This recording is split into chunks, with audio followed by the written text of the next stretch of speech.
जय मसीह की सबको। तो आइए हम आज का वचन देखते हैं।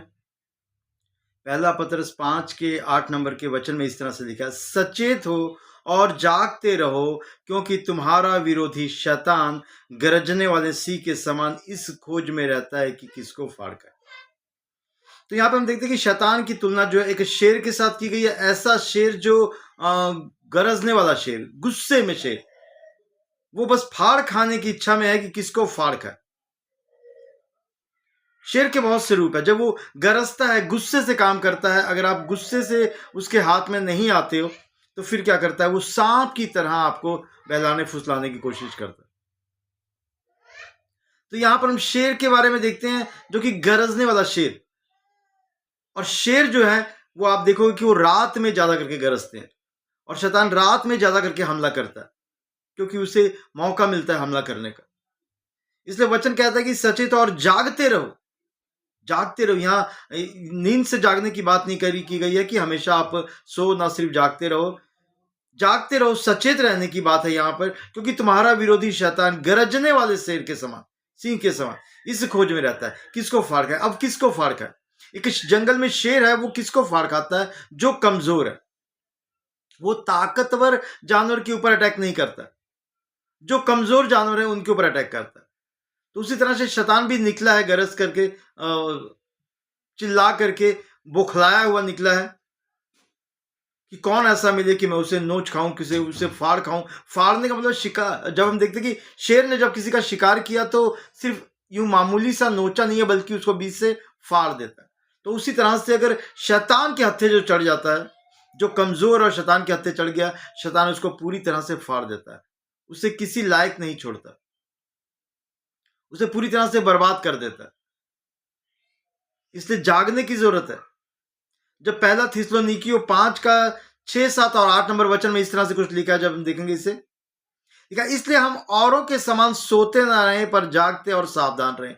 औरों के समान सोते, सोने का मतलब यहां पे बोला गया कि लोगों की तरह जो मसीह में नहीं, या फिर मसीह में रहने के बावजूद भी जो वचनों पे नहीं है और ना ही प्रार्थना करते हैं, वो चौकन्ने नहीं है, वो सचेत नहीं है, उनके तरह हम भी सोते ना रहें। हर वक्त चौकन्ने रहें, आत्मा में भी चौकन्ने रहें।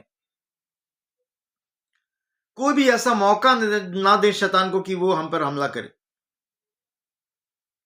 हमेशा चौकन्ने रहने की जरूरत है, सावधान रहने की जरूरत। लिखा, क्योंकि जो सोते हैं वे रात ही को सोते हैं, और जो मतवाले होते हैं वे रात ही को मतवाले होते हैं। तो लिखा कि जो सोते हैं वो कब सोते हैं? रात को सोते हैं। और जो मतवाले होते हैं वो कब होते हैं? रात को मतवाले होते हैं। यहां पे रात शब्द जो हम देखते हैं वो उस अंधकार को दर्शाया गया है, जो शैतान की योजना के मुताबिक है।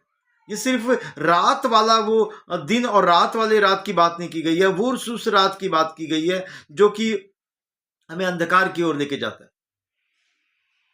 जैसे कि हम देखते हैं कि यीशु मसीह जो है वो हमारी रोशनी है, वो हमारा उजाला है, वो प्रकाश है। और शैतान जो है वो अंधकार है, जो अंधकार में अपने कामों को करता है।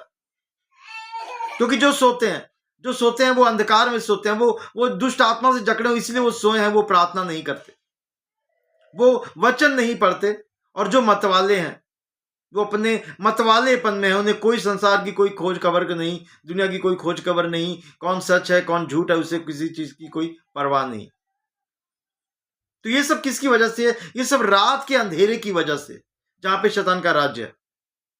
इसलिए 8 नंबर में लिखा, पर हम जो दिन के हैं विश्वास और प्रेम की झिलम पहनकर और उद्धार की आशा का टोप पहनकर सावधान रहे। तो हम कौन है? हम दिन के हैं, हम मसीह के हैं। यीशु मसीह उजाला है, वो रास्ता दिखाता है हमें, वो दिया है हमारा, वो हमें रोशनी देता है और हम उस रोशनी पे चलते हैं और उद्धार पाते हैं।